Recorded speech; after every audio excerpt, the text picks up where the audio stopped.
හංගපු නිධානයක් සොයාගෙන යන කතා අපි ඕනතරම් චිත්‍රපටිවල දැකලා තියෙනව නේද? හැබැයි ඔබ විශ්වාස කරනවද? වසර 200කට වඩා වැඩි කාලයක් තිස්සේ ලෝකයේ ඉන්න ධනවත්ම කෝටිපතියන්, දක්ෂ ඉංජිනේරුවන් වගේම ඇමරිකාවේ ජනාධිපතිවරු පවා මිලියන ගණන් සල්ලි වෙදන් කරලත් අද වෙනකම් එකම එක සත්‍යයක්වත් ගොඩට ගන්න බැරි වුණු අద్භූත නිදන් ඉඩක් කැනඩාවේ තියෙනවා කියලා. මේක හඳුන්වන්නේ ඕක් දූපතේ මුදල් ලිද කියලා. 1795 වර්ෂයේදී මේ දූපතේ තිබුණු විශාල ඕක් ගසක අත්තක ලණුවක් ගැටගසා තිබුණු සලකුණක් සහ ඒ අසල පොළව මදක් ගිලා බැස තිබෙනවා. තරුණයන් තිදෙනෙකුට දකින්නට ලැබෙනවා. ඔවුන් එහි පොළව හාරන්න පටන් ගත්තා. අඩි 10න් 10ට ඔවුන්ට හමු වුණේ ඕක්ලී කොටවලින් හදපු තට්ටු, පොල් කෙදි සහ ලොකු ගල් තට්ටුයි. අඩි 90ක් පල්ලෙහාට හාරද්දී ඔවුන්ට අමුතුම රහස් සංකේත ලියපු ලොකු ගලක් හමු වුණා. පසුව ඒ කේතේ විසදද්දී එහි ලියා තිබුණේ අඩි 2ක් පල්ලෙහා සල්ලි කෝටි ගණනක නිධානයක් ඇත කියලයි. හැබැයි ඊළඟ අඩිය හාරනවත් එක්කම මුළු ලිදම එකපාරටම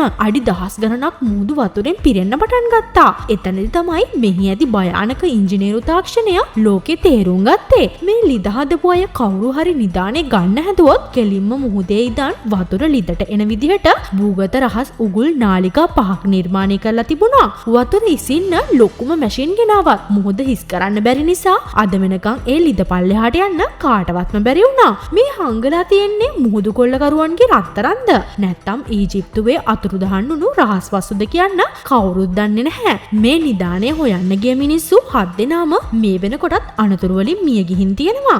කසාගලින් මතුවන කතා කරන පත්තරේ මෙවැනි තවත් කාලීන සිදුවීම් දැනගන්න අපි නාලිකාව සබ්ස්ක්‍රයිබ් කරන්න.